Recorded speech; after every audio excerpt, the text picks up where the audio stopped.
city of Hillsdale, Marmoset County, will now come to order. What's this all about, Susan? I told you, George, I have no idea. Mr. Briggs phoned, said he was addressing city council and that there'd be a big story. Briggs wouldn't know a big story if it bit him right in the middle of his big stuffed George. shirt. He's one of the paper's largest advertisers. He might have something important to say. Well, it's always the first time, I suppose. Council has been called in special session this afternoon to have a project put before us by that well-known Hillsdale philanthropist, Wilbur R. Briggs. Without further ado, our distinguished fellow councilman, Mr. Briggs. George. Thank you, Mr. Mayor. Council members, fellow citizens, I have long deplored the appearance of Beaver Park, an unlovely stretch of ground inhabited only by an unsightly baseball diamond, a dilapidated statue of an obscure General Beaver, and the inevitable pit. Why, Beaver Park is a beautiful place, George. It's traditional. Why, Quiet, Susan. Remember, one of our largest advertisers is speaking. But I am prepared today to make a proposition. At my own expense, I shall remove from city-owned Beaver Park the ball diamond, the statue, and the inevitable pigeon, and shall cause to grow there instead a veritable wonderland. any other statue in the place of General Beaver? Not right away, no. In time, of course, if there is a popular demand that my features be memorialized in marble, the will of the people might overcome my own reticence in this matter. And do you intend to commercialize this new Briggs Gardens in any way? Certainly not. On the contrary, I intend to set up a Carolyn Tower, from which uninterrupted music will float out over the garden, with only occasional reminder every 15 minutes or so that this whole thing is being made possible by continued purchase of Briggs products.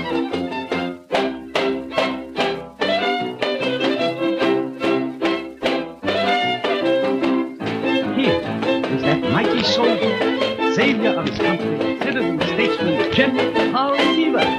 General Polly Beaver? Wait a minute.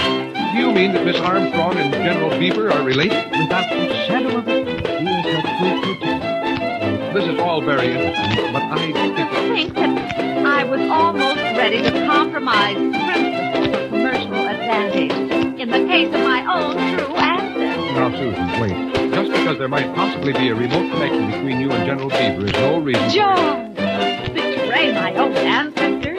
Well, how could I? It's easy. All you have to do... Never! And if Wilbur R. Briggs thinks that he can destroy Beaver Park, he's got another thing coming. General, I am here! Bravo. Spoken like a true Beaver.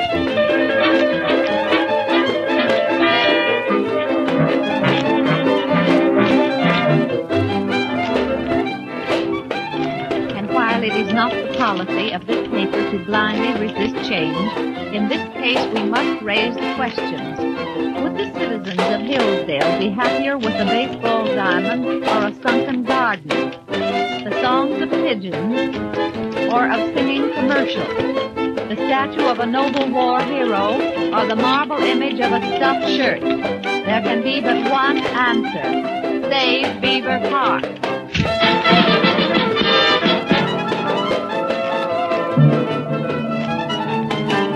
Citizens of Hillsdale, Wilbur R. Briggs. This naturally leads us to the conclusion that we must save Beaver Park.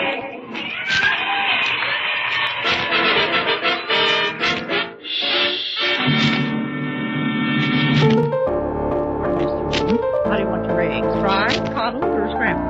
Oh, scrambled, I guess, Station. I'm in a sort of a confused mood. Why, didn't we win? Haven't we saved your noble ancestor, General Beaver? Yes, but now I'm worried about the paper. Newspaper editor just can't campaign against her advertisers and expect them to do it. It could be Gregory Peck, but I'll bet on George. Anybody home? It's George. We're in here. Good morning, patients. Breakfast, Mr. Harvey? No time. What if you do happen to have some bacon and a few eggs? I knew you wouldn't let me down. Anything wrong, George? Plenty. They had a message at the paper this morning. Wilbur R. Briggs is on his way down, and he says he wants to have a showdown with you personally. Oh, dear. What are you going to tell him, Susan? And George, I just have to desert General Beaver. Well, he's the only hero we've ever had in our family. All right. There's only one way to handle this thing, man. Psychology. Call his bluff. Face him down. Look him right in the eye. Now, you're not getting psychology mixed up with blind things. Same principle. Just convince him you're boss, and you'll have him eaten right out of your hand. Why, Mr. Briggs, you've changed. Good morning, Miss Armstrong. Some lion. How are you, Mr. Penworthy? Just fine, Mr. Hunt. I stopped in to tell Miss Armstrong that I'm writing up her case in the genealogy journal. I do a regular column out on the limb with Penworthy. And I'm very flattered, Mr. Penworthy, but right at the present, I'm... Uh-oh, Susan. The lion. Come in. Miss Armstrong, I have a few things to say to you, and I intend to say them as quickly as possible. Clear? are you aware, Mr. Briggs, that Miss Armstrong is a lineal descendant of General Beaver? I, sir, would much sooner be descended from a horse thief. Good day. Which way to go? Susan, I think he outbluffed you. Don't worry, Miss Armstrong. I know that somewhere General Polly Beaver is looking down and smiling. Mr. Penworthy, I only wish that I had inherited the general's sense of humor.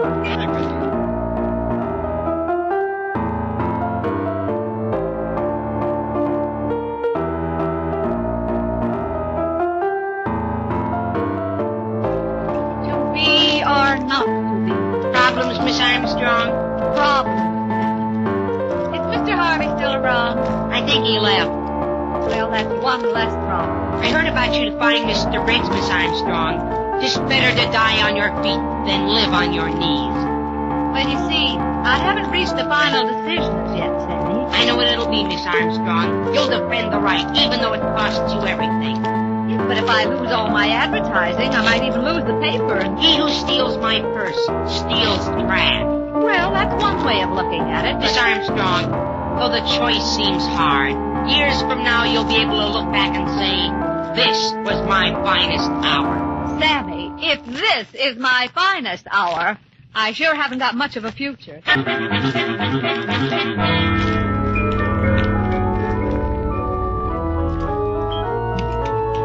The Hillsdale Morning Star continues to move fearlessly.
La